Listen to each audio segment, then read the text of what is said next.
we're going to be talking about a lesson that I've learned through being in quarantine. And this lesson has kind of come in tandem with this slowing down that we've all experienced. We've all experienced a time of, not hyper stimulation, right? We're not going to things as much, right? We're not even around as many people, you know, things that maybe would like overstimulate anyone's senses, I would say, such as maybe large crowds, just going to like, I don't know, just like a sporting event, right? Things that where you're around a lot of people, you're around a lot of noise, right? That's kind of something that's been devoid of our lives recently, and we don't really have that experience. And I think that in a way we've learned to kind of replace that almost with slowing down.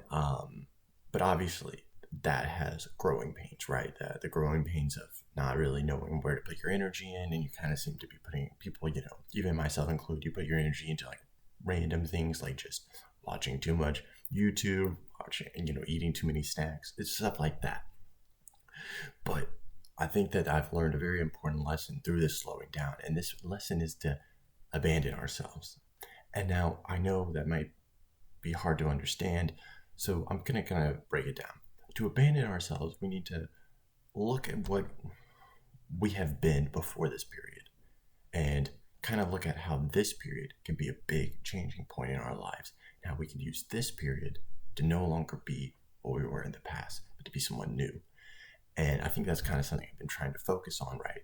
Is that and that what we've done before can be changed. And I think something that has become clear is that this abandoning process, this kind of rejection and almost even dying of our past, is not like one process, right? You don't just cut it off and you're done, right? You're done. And you're like, oh, I'm done with my past self. I can move on. Now I'm a better person, striving into new life. That's not the case, right?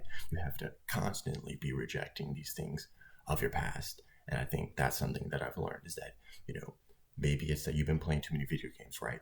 And you have to kind of be like, no, it has to stop here, or when will it stop? And I think that this has been a good process because you don't have these external things demanding your attention. That's so important, right? You don't have things demanding. You don't have a job that you have to go to. I mean, Lord, that could be the case, but you may not have a job. You may not be having to actively be around people. You might not have like small things needing you, such as like going out with your friends. Even having to think about things like that would probably create this FOMO, right? This fear of missing out.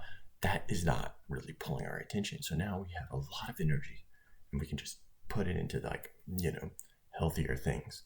And so that's just something I've learned. And I think that abandoning ourselves is a must, right? A must that it has to happen right now. And we have to embrace this kind of slowing down process because eventually it's going to be to the point where we're going to be returning to the norm. I would say probably pretty soon. And so we have to kind of take everything we've learned from this and use it as a grounding force for the future.